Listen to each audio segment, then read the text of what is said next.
Next topic చూడండి ఇక్కడ అనునాదం. ఇంగ్లీష్లో దీన్ని రెజోనెన్స్ అంటారు. రెజోనెన్స్ అనునాదం. ఏంటి అనునాదం అంటే, ఎలా ఉంటుంది అనేది ఒకసారి అనునాదం గురించి డిస్కస్ చేద్దాం. అయితే మొట్టమొదటిసారిగా శాస్త్రవేత్తలు ఏం చేశారంటే, ఈ అనునాదం అనేటువంటి ఈ ప్రయోగం ఉంది కదా, ఈ అనునాదం అనే ప్రయోగాన్ని ప్యారిస్లోని సీన్ నది పైన, సీన్ రివర్ అంటాం, సెయిన్ రివర్ అని కూడా పిలుస్తారు దీన్ని. సెయిన్ రివర్ లేదా సీన్ రివర్, SEINE అని రాస్తాం, సెయిన్ ఆర్ సీన్. ప్యారిస్లోని సీన్ నది పైన మొట్టమొదటిసారిగా అనునాదం అనే ప్రయోగాన్ని శాస్త్రవేత్తలు నిర్వహించారు. మరి ఏంటిది అనునాదం అంటే, ఇక్కడ చూడండి, ఒకే పౌనపున్యం కలిగినటువంటి రెండు వస్తువులు తీసుకోవాలి. చూడండి, ఇక్కడ నేను ఏం చేస్తున్నానంటే, ఇది ఒక వస్తువు అని తీసుకుంటున్నాను, ఇలా ఉంది. దీని పక్కన మరొక వస్తువు తీసుకున్నాను, ఇది ఇలా ఉంది. కండిషన్ ఏం చెప్తున్నానంటే, ఈ రెండు వస్తువుల యొక్క పౌనపున్యము సమానంగా ఉంది అని తీసుకుంటున్నాం. అంటే ఒకే పౌనపున్యం కలిగినటువంటివి ఈ రెండు వస్తువులు అని తీసుకుంటున్నాం. ఇప్పుడు ఈ రెండు వస్తువులను తీసుకున్నప్పుడు ఈ రెండు వస్తువుల మధ్య ఇక్కడ ఇది ఏముంటుంది, ఏం ఆవరించి ఉంటుంది అంటే, ఇక్కడ గాలి ఆవరించి ఉంటుంది అండి. గాలి ఉంటుంది రెండు వస్తువుల మధ్యన. ఇక్కడ గాలి ఉన్నప్పుడు ఈ రెండు వస్తువులు ఒకే పౌనపున్యాన్ని కలిగి ఉన్నాయి కాబట్టి ఇందులో మనం ఏం చేస్తున్నామంటే, ఈ మొట్టమొదటి వస్తువు ఉంది కదా, ఈ మొట్టమొదటి వస్తువును మనం కంపింప చేస్తున్నాం, వైబ్రేట్ చేస్తున్నాం, ఇలా కంపింప చేస్తున్నాం. కంపింప చేసినప్పుడు ఇక్కడ ఉత్పత్తి అయినటువంటి కంపనాలు గాలి ద్వారా ప్రయాణిస్తూ ఏం చేస్తాయంటే, ఈ రెండో వస్తువు ఉంది కదా పక్కన, ఈ రెండో వస్తువును కూడా కంపింప చేస్తాయి. అంటే ఆటోమేటిక్గా రెండో వస్తువు కూడా మనకు కంపిస్తుంది. దీన్ని మనం కంపింప చేయాల్సిన అవసరం లేదు, ఆటోమేటిక్గా అది కంపిస్తుంటుంది రెండో వస్తువు. ఎందుకు కంపిస్తుందంటే, మొదటి వస్తువు యొక్క ప్రభావం వల్ల రెండో వస్తువు కంపిస్తుంది. మొదటి వస్తువు నుంచి కంపనాలు ఉత్పత్తి అయ్యి గాలి ద్వారా ప్రయాణించి రెండవ వస్తువును కంపింప చేస్తూ ఉన్నాయి.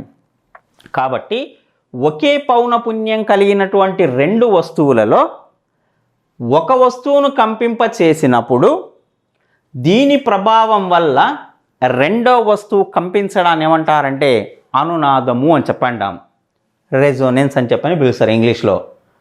So two bodies are having same frequencies. If we vibrate the first body, the second body also vibrated under the influence of first body. This phenomenon is known as resonance. We vibrate the first body, the second body also vibrated, influence of first body. కాబట్టి మొదటి వస్తువు ప్రభావం వల్ల రెండవ వస్తువు కంపించడాన్ని ఏమంటారంటే అనునాదము అంటాం. మనం ఇంత పెద్ద డెఫినేషన్ అనేది పెద్దగా అన్నట్లు అనిపిస్తుంది కదా, షార్ట్కట్లో గుర్తుంచుకోవచ్చు. దీని అనునాదం అంటే ఏమీ లేదు, ఒక వస్తువును కంపింపజేస్తే రెండో వస్తువు కూడా కంపిస్తుంది. కాకపోతే కండిషన్ ఏంటంటే, రెండు వస్తువుల పౌనపున్యం ఎలా ఉండాలంటున్నాం, సమానంగా ఉండాలి. ఉన్నప్పుడు మాత్రమే కంపిస్తుంది. ఈ పౌనపున్యం సమానంగా లేదు అనుకోండి, మళ్ళీ వస్తువు కంపించదు, అలా అప్పుడు అనునాదం ఏర్పడదు. అందుకోసం అనునాదం ఏర్పడాలంటే ఖచ్చితంగా పౌనపున్యం అనేది, రెండు వస్తువుల పౌనపున్యం అనేది సమానంగా ఉండాలి. ఇక్కడ ఉంటేనే మనకు అనునాదం అనే ప్రక్రియ ఏర్పడుతుంది అని చెప్పంటాం. ఒక్కసారి అడిగాడు మనకు క్వశ్చన్ ఏమడిగాడంటే, అనునాద ప్రక్రియలో స్థిరంగా పరిగణించబడే రాశి ఏది అని అడిగాడు. అనునాద ప్రక్రియలో స్థిరంగా పరిగణించబడే రాశి ఏది అంటే పౌనపున్యము అంటాం. స్థిరంగా ఉంటుంది అంటే రెండు వస్తువులకు సేమ్ ఒకే రకంగా ఉంటుంది కాబట్టి స్థిరంగా అని చెప్పని లెక్కలోకి తీసుకోవాలి ఇక్కడ. మరి ఈ అనునాదానికి సంబంధించినటువంటి ఎగ్జాంపుల్స్ ఉన్నాయి, ఉదాహరణలు. ఆ ఎగ్జాంపుల్స్ ఏంటి అనేది ఒకసారి ఇక్కడ మనం అబ్జర్వ్ చేద్దాం. చూడండి, ఇక్కడ అనునాదానికి సంబంధించినటువంటి ఎగ్జాంపుల్స్. ఫస్ట్ నెంబర్ 1, ఒకటో ఎగ్జాంపుల్. ఫస్ట్ ఎగ్జాంపుల్ ఏంటిదంటే సైనికులు అంటాం. సైనికులను ఒక వంతెన లేదా బ్రిడ్జి దాటేటప్పుడు, తెలుగులో వంతెన అంటాం, ఇంగ్లీష్లో బ్రిడ్జి అంటారు. బ్రిడ్జ్ అంటారు కాబట్టి బ్రిడ్జి అని రాశాను. సైనికులను ఒక వంతెన లేదా బ్రిడ్జి దాటేటప్పుడు సాధారణ నడకతో దాటమంటారు, కారణం ఏమి అని అడుగుతాడు క్వశ్చన్. సోల్జర్స్, సైనికులు ఏం చేస్తారంటే పరేడ్ చేస్తుంటారు. కవాతు చేస్తుంటారు. పరేడ్ చేసేటప్పుడు ఎలా చేస్తారు అనేది మీకు అందరికీ తెలిసిందే. పరేడ్ చేస్తున్నప్పుడు అందరూ ఒకేసారి స్టెప్ బై స్టెప్ వేస్తుంటారు. అంటే లెఫ్ట్ రైట్ అన్నట్లు స్టెప్ బై స్టెప్ వేస్తూ ఉంటారు. అలా పరేడ్ చేస్తూ ఒక బ్రిడ్జి దగ్గరికి వచ్చారు అనుకోండి, బ్రిడ్జి దగ్గరికి వచ్చేసరికి వాళ్ళని పరేడ్ ఆపేయమంటారు. బ్రిడ్జి పైన పరేడ్ చేయకూడదు అంటారు. ఎందుకు అంటే బ్రిడ్జి పైన కూడా వీళ్ళు ఒకవేళ పరేడ్ చేస్తూ బ్రిడ్జి పైన నడిచారు అనుకోండి, వీళ్ళందరూ ఒకేసారి లెఫ్ట్ రైట్ వేస్తున్నప్పుడు వీళ్ళు చేస్తున్నటువంటి ఈ పరేడ్ యొక్క పౌనపుణ్యానికి ఆ బ్రిడ్జి కూడా కింద కంపిస్తూ ఉంటుంది కదా, ఆ బ్రిడ్జి కంపించే పౌనపుణ్యం కూడా సమానం అవుతుంది. అంటే ఇక్కడ బ్రిడ్జి కంపించే పౌనపుణ్యము సైనికులు చేసేటువంటి పరేడ్ యొక్క పౌనపుణ్యము, రెండు పౌనపుణ్యాలు సమానం అవుతాయి. ఒకవేళ ఈ రెండు పౌనపుణ్యాలు సమానమైనాయనుకోండి, రెండు పౌనపుణ్యాలు సమానమైతే ఏం ఏర్పడుతుందన్న మనం అనునాదం ఏర్పడుతుంది. అనునాదం ఏర్పడితే బ్రిడ్జి కూలిపోతుంది. Bridge will be collapse, bridge కూలిపోతుంది. అందుకోసమే బ్రిడ్జి దగ్గరకు వచ్చేసరికి సైనికులకు ఏం చెప్తారంటే దానిపైన పరేడ్ చేస్తున్నట్లుగా నడవకుండా సాధారణతో మామూలుగా నడవండి అని చెప్తారు. ఇంకా మామూలుగా నడిచేటప్పుడు ఒక్కొక్కరు ఒక్కొక్క రకంగా నడుస్తుంటారు. సో ఒక ఆయన స్లోగా నడుస్తుంటాడు బ్రిడ్జి పైన, ఒక ఆయన ఫాస్ట్గా నడుస్తుంటాడు, ఒక ఆయన ఎడమకాలు ముందుకు పెట్టి నడుస్తున్నప్పుడు మరో ఆయన కుడికాలు ముందుకు వేయచ్చు. అలా ఒక్కొక్కరు ఒక్కొక్క రకంగా నడుస్తున్నప్పుడు ఆ బ్రిడ్జి కంపించే పౌనపుణ్యము వీళ్ళు నడుస్తున్నటువంటి నడక యొక్క పౌనపుణ్యానికి సమానం కాదు. అప్పుడు రెండు పౌనపుణ్యాలు సమానం కాలేదు అనుకోండి, అనునాదం అసలు ఏర్పడదు. అనునాదం ఏర్పడకపోతే బ్రిడ్జి కూలిపోతుందా? కూలిపోదు.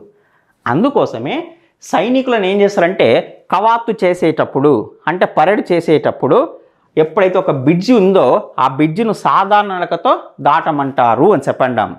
అనునాదం ఏర్పడకుండా బ్రిడ్జి కూలిపోకుండా ఉండడం కోసమే సైనికులకు అలాంటి సూచనలు అందజేస్తారు అని చెప్పండాం. ఈ క్వశ్చన్ మనకు సేమ్ సింపుల్గా ఇలాగే మెన్షన్ చేస్తాడు.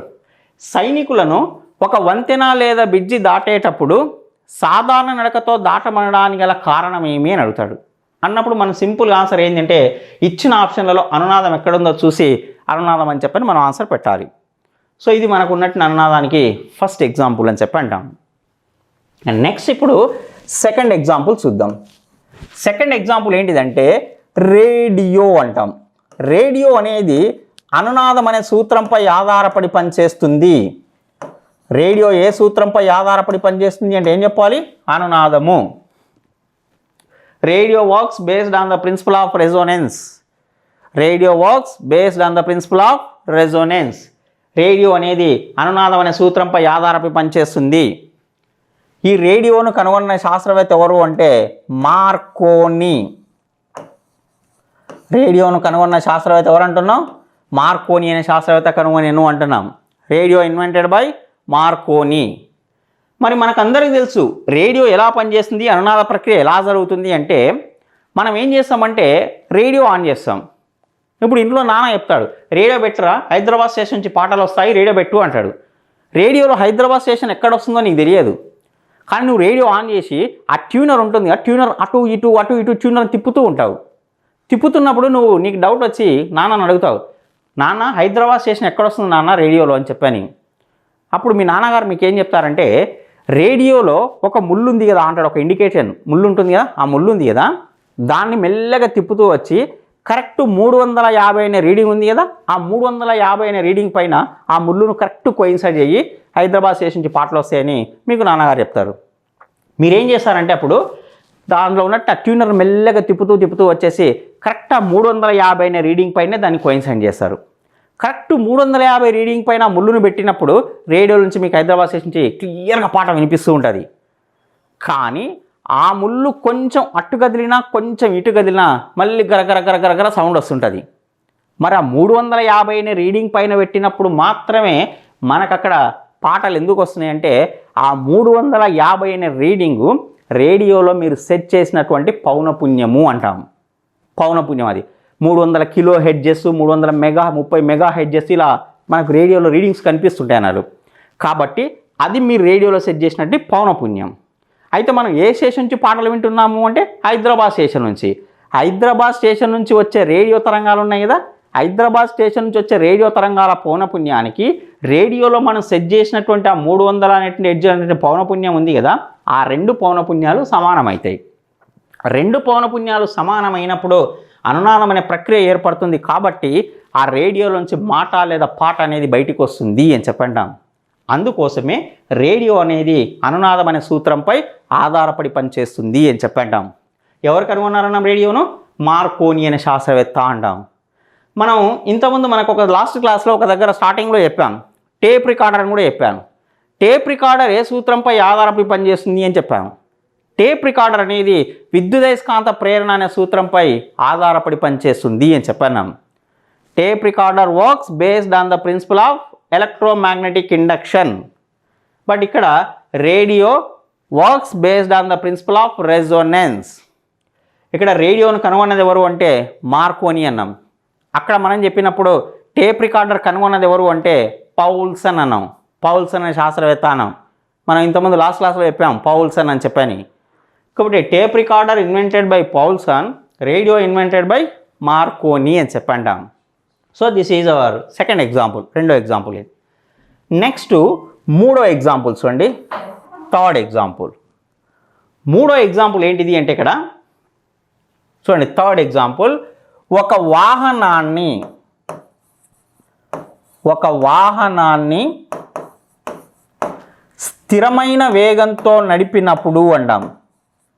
స్థిరమైన వేగంతో నడిపినప్పుడు, స్థిరమైన వేగం అంటే ఒకే వేగంతో నడపాలి.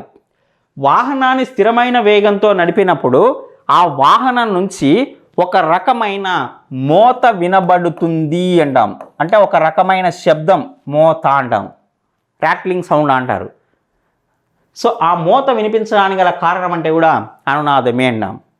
ఇప్పుడు వాహనం అంటే ఏం లేదు, మనం అందరం జనరల్గా యూజ్ చేసే బండి ఉంటుంది కదా, బైకును మీరు ఒకే స్పీడ్తో బండి నడుపుతుండండి. స్పీడ్స్ ఏముండాలి, వేగాన్ని పెంచకూడదు, వేగాన్ని తగ్గించకూడదు.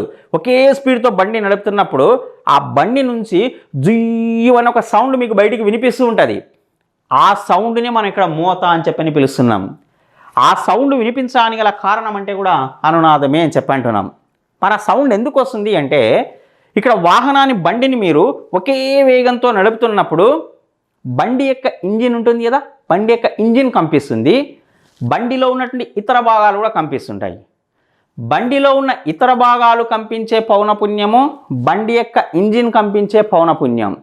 ఇంజిన్ కంపించే పౌనపున్యం, ఇతర భాగాలు కంపించే పౌనపున్యం, రెండు పౌనపున్యాలు సమానమవుతాయి. ఎప్పుడంటే ఒకే వేగంతో బండి ప్రయాణిస్తున్నప్పుడు. ఈ రెండింటి పౌనపున్యాలు సమానమైతే అక్కడ మనకు అనునాదం అనే ప్రక్రియ జరుగుతుంది, అనునాదం ఏర్పడుతుంది.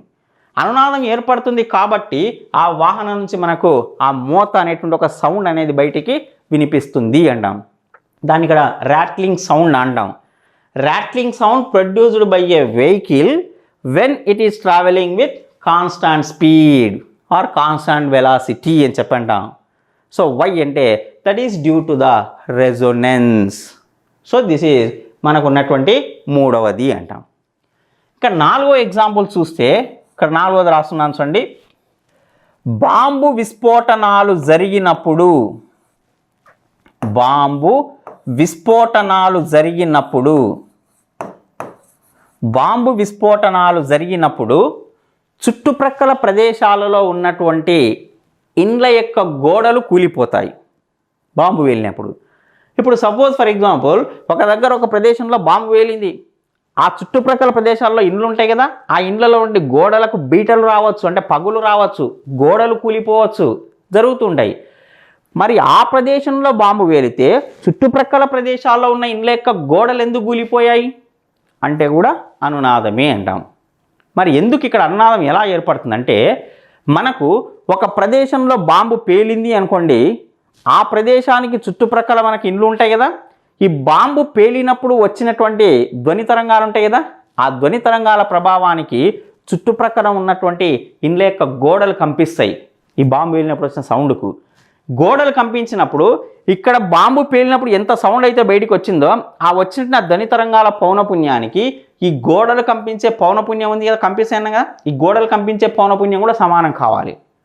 అంటే బాంబు విస్ఫోటనం జరిగినప్పుడు వచ్చిన తరంగాల పౌనపున్యానికి గోడలు కంపించే పౌనపున్యం సమానమైనప్పుడు మాత్రమే మనకు అనునాదం అనే ప్రక్రియ ఏర్పడుతుంది. ఆ అనునాదం అనే ప్రక్రియ ఏర్పడినప్పుడే ఇండ్ల యొక్క గోడలు కూలిపోతాయి అని చెప్పంటాం. ఒకవేళ ఇక్కడ చిన్న కండిషన్స్ అండి, బాంబు విస్ఫోటనం జరిగినప్పుడు వచ్చినటువంటి ఈ తరంగాల పౌనపున్యానికి ఈ ఇండ్ల యొక్క గోడలు ఉన్నాయి కదా, గోడలు కంపించే పౌనపున్యం ఎగ్జాక్ట్లీ ఈక్వల్ కాలేదనుకోండి, ఎగ్జాక్ట్లీ ఈక్వల్ కాకుండా దాదాపు సమానమైంది, దగ్గరకు వచ్చింది, రెండు పౌనపున్యాలు దాదాపు సమానంగా ఉన్నాయనుకోండి, అప్పుడు గోడలు కూలిపోవు, కానీ గోడలకు అన్ని పగుళ్ళు వస్తాయి, పగుళ్ళు వచ్చి బీటలు వారిపోతాయి.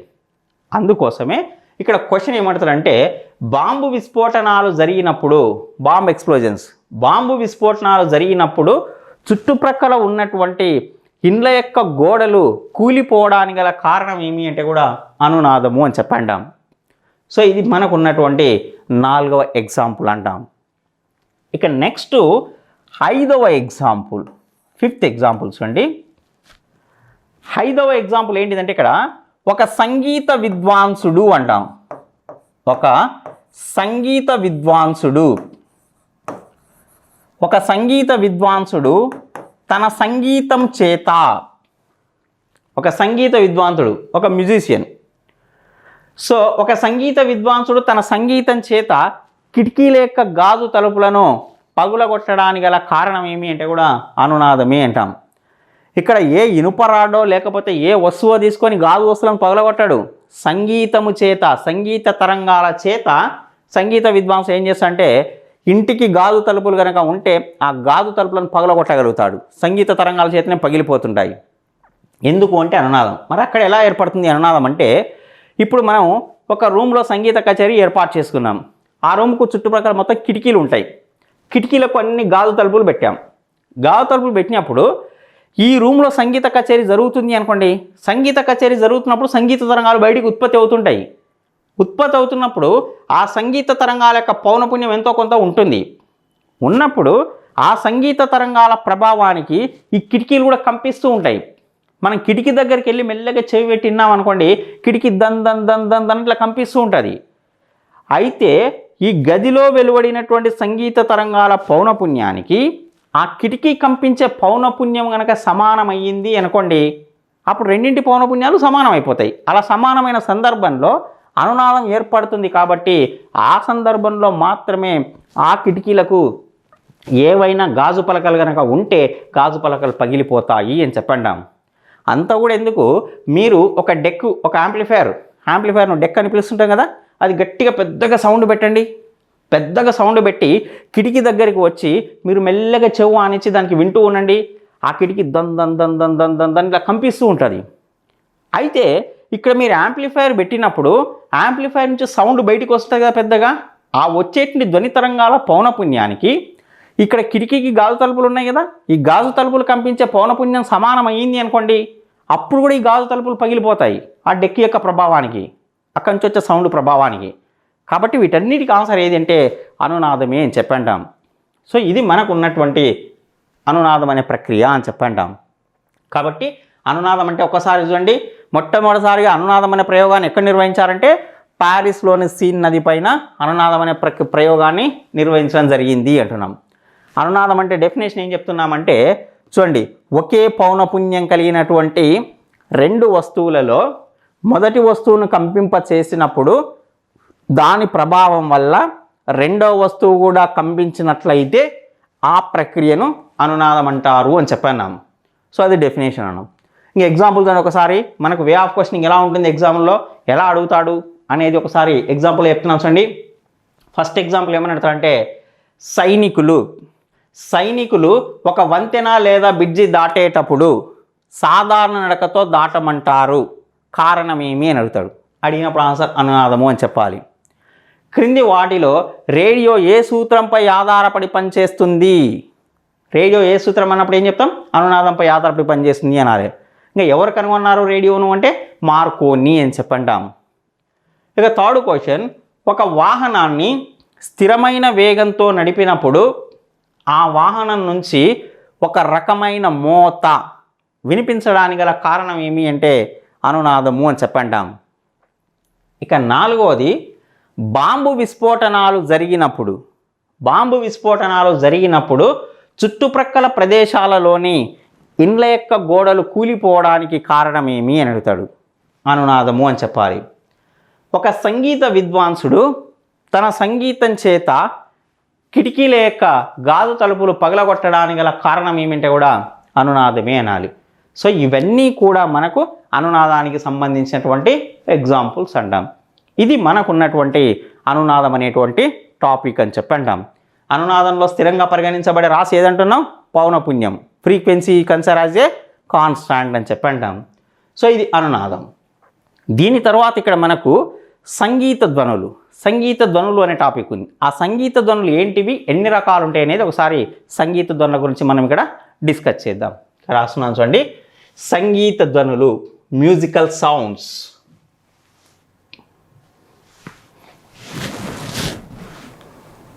ఇక్కడ మనకున్నటువంటి